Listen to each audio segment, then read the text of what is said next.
السلام عليكم ورحمة الله. On commence Inch'Allah.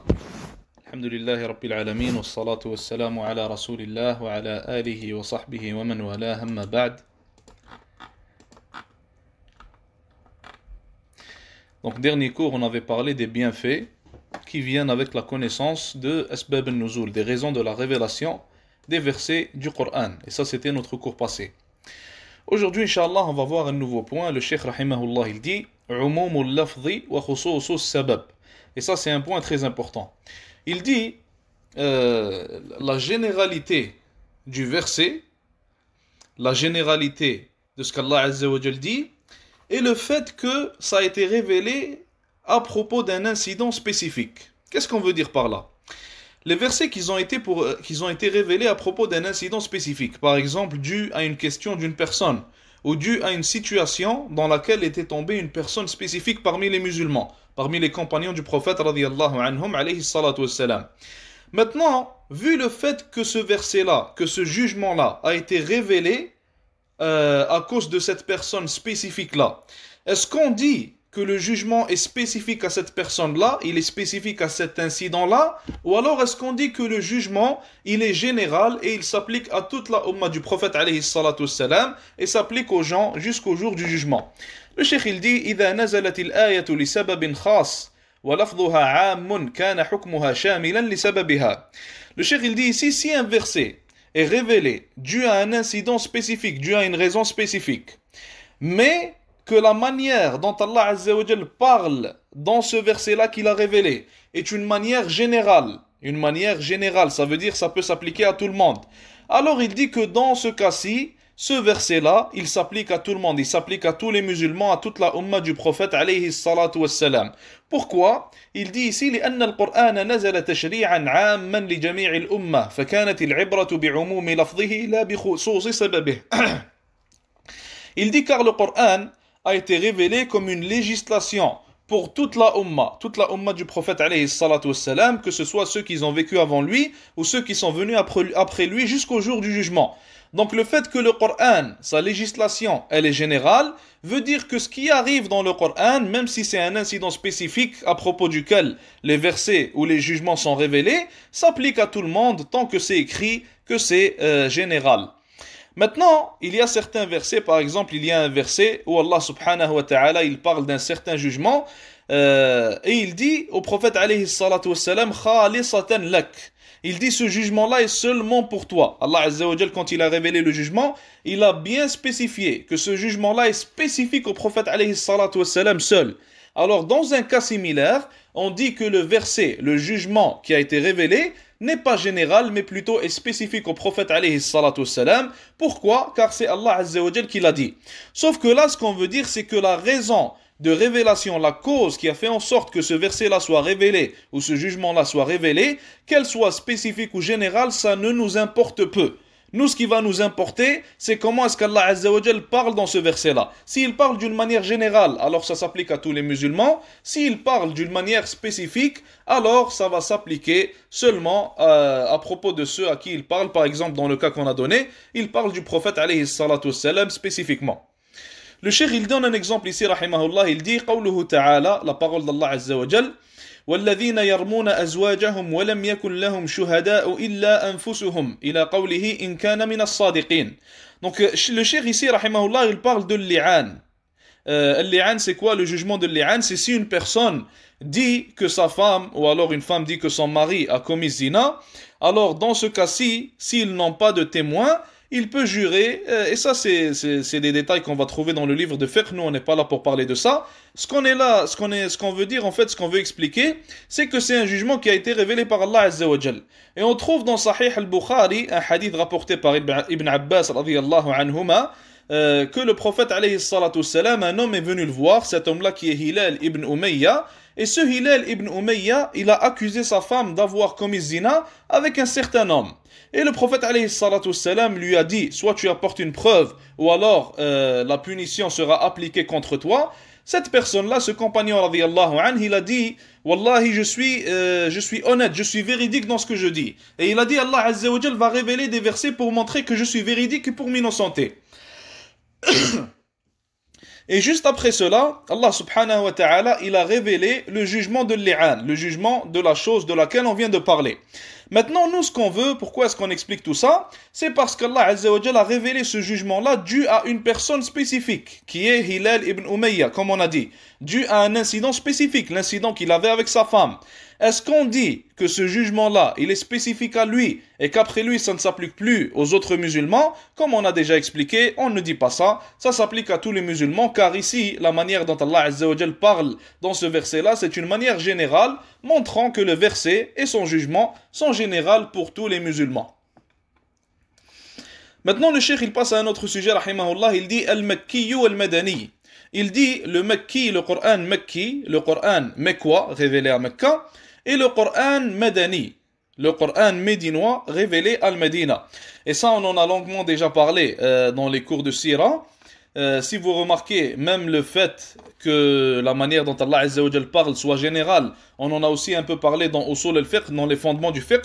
Donc celui qui prend tous les cours, en fait, il aura de la facilité à faire des liens et de la facilité à tout comprendre, car les cours sont reliés les uns aux autres. Les matières islamiques, les sujets islamiques qu'on étudie, sont reliés les uns aux autres. Celui qui prend seulement un ou deux sujets et les étudie n'aura pas une compréhension complète. Celui qui prend tous les sujets, il va voir qu'il y a des liens et il aura une compréhension complète et il aura aussi de la facilité à comprendre. Donc, Al-Makki ou Al-Madani. Le cheikh il dit نزل القرآن على النبي صلى الله عليه وسلم مفرقا في خلال 23 سنة قضى رسول الله عليه الصلاة والسلام أكثرها بمكة. Donc il dit Allah subhanahu wa ta'ala a révélé le Coran au prophète alayhi salatu wassalam d'une manière séparée. Il ne l'a pas révélé d'un coup.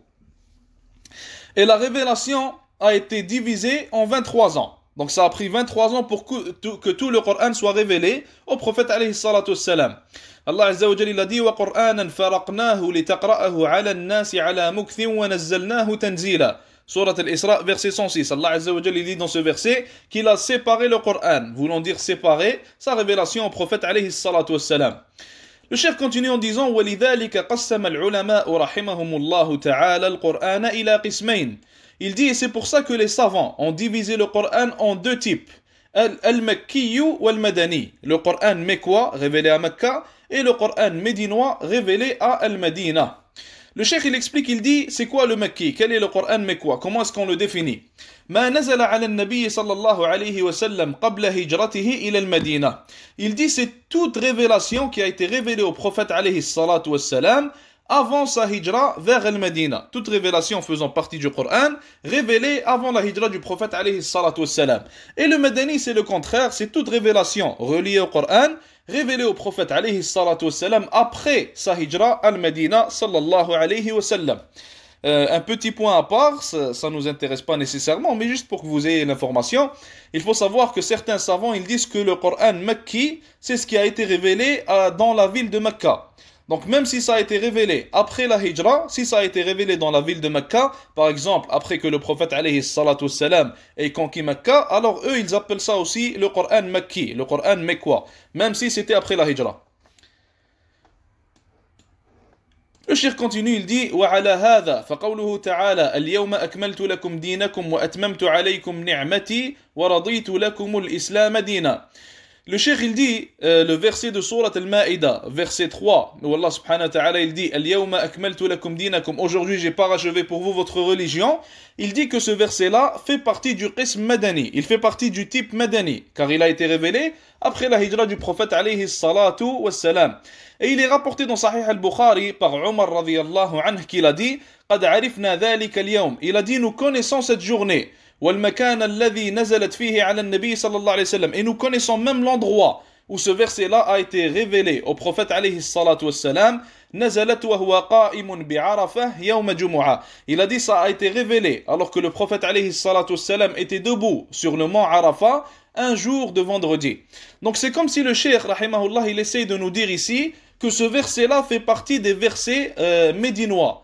Même s'il a été révélé dans le mont Arafat qui est à Mecca. Donc même s'il a été révélé à Mecca, le cheikh il est en train de nous dire que tant qu'il a été révélé après la hijra, on le considère comme verset médinois et non pas mekwa. Le cheikh il passe à un autre sujet maintenant, il dit وَيَتَمَيَّزُ الْقِسْمُ الْمَكِّيُّ عَنِ الْمَدَنِيُّ مِنْ حَيْثُ الْأُسْلُوبِ وَالْمَوْضُوعِ. il dit que le Coran révélé à Mecca et celui révélé à Médina sont différents. Ils diffèrent dans la manière dont Allah Azza wa Jal parle dans ces versets-là, et ils diffèrent aussi dans les sujets qui sont abordés par Allah subhanahu wa ta'ala. Et on va voir, Inch'Allah, quelques différences. Premièrement, il dit Amma min haythul uslub. Il dit premièrement, la manière dont Allah Azza wa Jal parle dans ces versets-là, il dit que Al-Ghalibu fil Makki quwwatul uslub. Il dit la plupart des versets révélés à Mecca, la manière dont Allah Azza wa Jal parlait dans ces versets-là était une manière dure, premièrement. Wa shiddatul khitab. Une manière, shiddatul khitab, comment on pourrait dire ça? Une manière dure, on pourrait traduire par la même manière. Allah Azza wa Jal parlait aux mushrikin, aux polythéistes de Mecca d'une manière dure. لأن غالب المخاطبين معرضون مستكبرون. Il dit car la plupart des gens qui écoutaient cette révélation, c'était les polythéistes de Mecca, et c'était des gens arrogants, et des gens qui ne voulaient pas accepter le message d'Allah subhanahu wa ta'ala et de son prophète alayhi salatu wassalam. ولا يليق بهم إلا ذلك اقرأ سورتي المدثر والقمر. Et il a dit que ceux avec quoi il comprenait ces gens-là, c'était avec la manière dure, c'était avec le khitab, c'était avec la manière de parler qui était dure. Et c'est pour ça qu'Allah Azza wa Jal leur a parlé de cette manière-là. Et le cheikh il a dit, pour celui qui veut vérifier ça, alors qu'il lit Surat al-Muddathir et Surat al-Qamar. Et il va voir comment Allah subhanahu wa ta'ala leur parlait d'une manière dure, et il va voir en fait la différence entre al-Makki et al-Madani. Maintenant il dit Amma al-Madani, il dit pour ce qui est du Coran médinois, فالغالب في أسلوبه اللين وسهولة الخطاب لأن غالب المخاطبين مقبلون منقادون اقرأ سورة المائدة. Il dit que pour ce qui est du Coran médinois, alors Allah subhanahu wa ta'ala parlait d'une manière douce quand il révélait les versets à Médina. Et il parlait d'une manière facile aussi. Pourquoi? Car la plupart des gens qui écoutaient cette révélation-là, c'était des gens qui la suivaient, c'était des gens qui ont accepté le message du prophète alayhi salatu wassalam et qui ont accepté Allah subhanahu wa ta'ala comme Seigneur. Et il a dit, pour celui qui veut vérifier, excusez-moi, alors qu'il lise Surat al-Ma'ida. Une autre différence maintenant, le cheikh il dit Al-Ghalibu fil Makki, qasru al-ayat, أو قصر الآيات وقوة المحاجة لأن غالب المخاطبين معاندون مشاقون فخوطبوا بما تقتضيه حالهم اقرأ سورة الطور. Il dit ici, la plupart des versets révélés à Mecca étaient des versets courts, ce n'étaient pas des versets qui étaient lents. Et il y avait aussi beaucoup de preuves apportées dans ces versets-là. Pourquoi? Car ces gens-là, encore une fois, comme on avait déjà dit, n'avaient pas accepté l'islam et le rejetaient. Donc Allah Azza wa Jal leur apportait des preuves. Et c'est ce qu'on remarque, subhanallah, souvent dans Surat Amma, dans Juz Amma, excusez-moi. Allah subhanahu wa ta'ala, il apporte des preuves, et il apporte des preuves logiques, et des preuves aussi, subhanallah, de tout type. Même des preuves que nous appelons aujourd'hui des miracles scientifiques. Allah subhanahu wa ta'ala leur a apporté tout type de preuves pour qu'ils acceptent l'islam. Il a ramené toutes les hujjaj contre eux, subhanahu wa ta'ala. Pourquoi? Car comme on a dit, ces gens-là avaient refusé l'islam. Et le cheikh il dit que celui qui veut vérifier alors qu'il lit Surat al-Tur. Et pour ce qui est du Madani, c'est totalement le contraire. Les versets étaient beaucoup plus lents dans le Madani.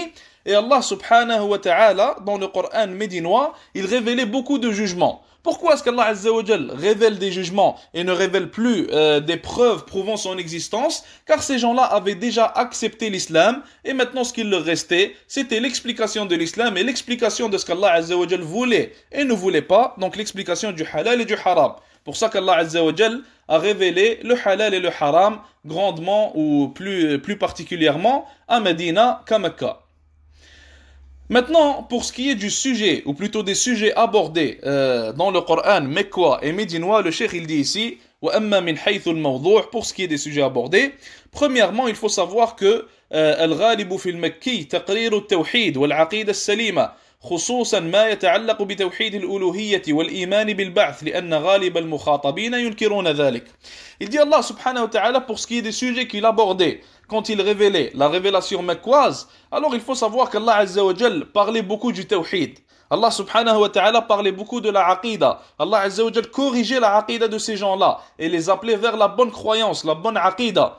Et il parlait surtout de tawhid al-uluhiyya, car comme vous savez, tous les prophètes ont été envoyés avec tawhid al-uluhiyya. Les gens de Mecca, leur plus grand problème était dans tawhid al-uluhiyya. Ça ne veut pas dire qu'ils n'avaient pas d'autres problèmes dans Tawhid al-Asma' wa Sifat ou alors dans le Tawhid al-Rububiyya, mais leur grand problème, le problème principal était dans Tawhid al-Uluhiyya. Pour ça qu'Allah subhanahu wa ta'ala, il révélait des versets qui parlaient de ça pour appeler ces gens-là, comme on a dit, vers l'islam. Aussi Allah subhanahu wa ta'ala leur parlait de la croyance en le jour du jugement, la croyance en la résurrection, car ces gens-là, comme vous le savez, les polythéistes de Mecca, avaient rejeté le jour du jugement et n'y croyaient pas.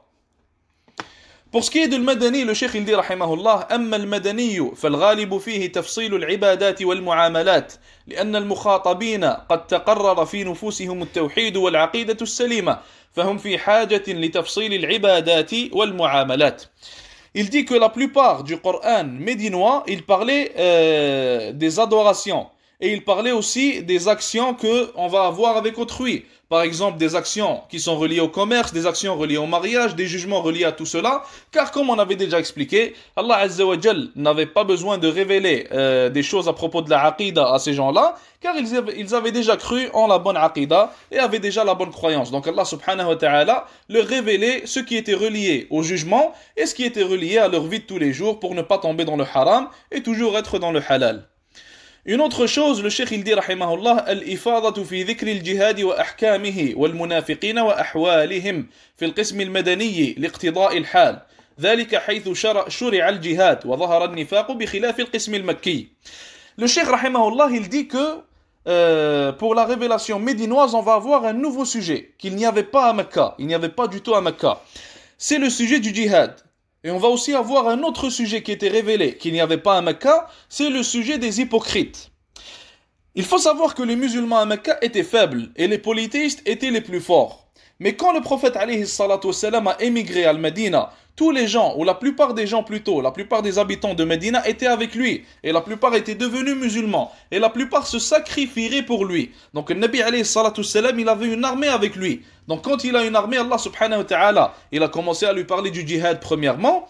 Et aussi, dû au fait que les musulmans étaient forts et ils avaient une armée, ils avaient un pays qui était à eux, alors il faut savoir que cela, inévitablement, va faire en sorte qu'il va y avoir des hypocrites. Car les hypocrites se montrent en fait et s'exposent eux-mêmes quand ils sont en position de force. Ils n'ont plus besoin d'être des hypocrites, mais plutôt, ils vont être des ennemis clairs.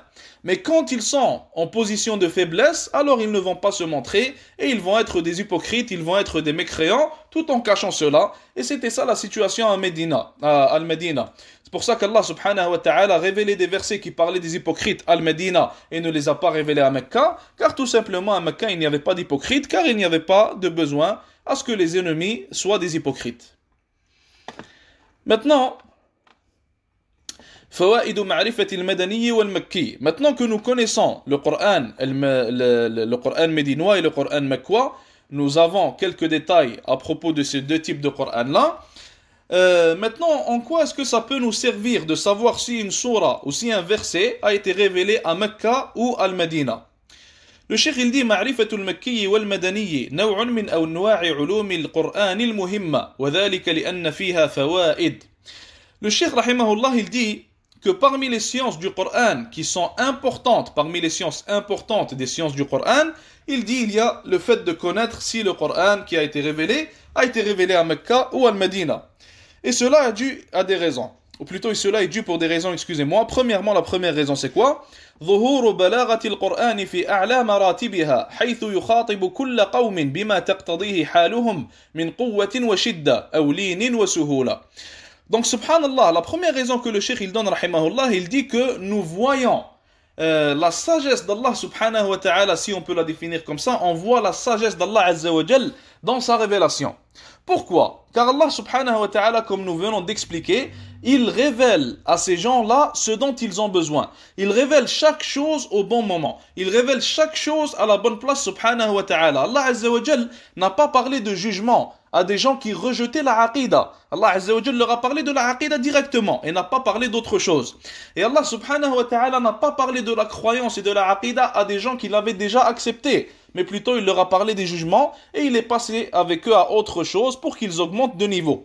Et ça, ce qu'on tire de ça aussi, une chose importante, c'est que toute personne qui fait la da'wah, toute personne qui propage le message de l'islam, toute personne qui est un muslih, qui est un réformateur, alors il faut qu'il sache qu'il doit parler des bonnes choses au bon moment.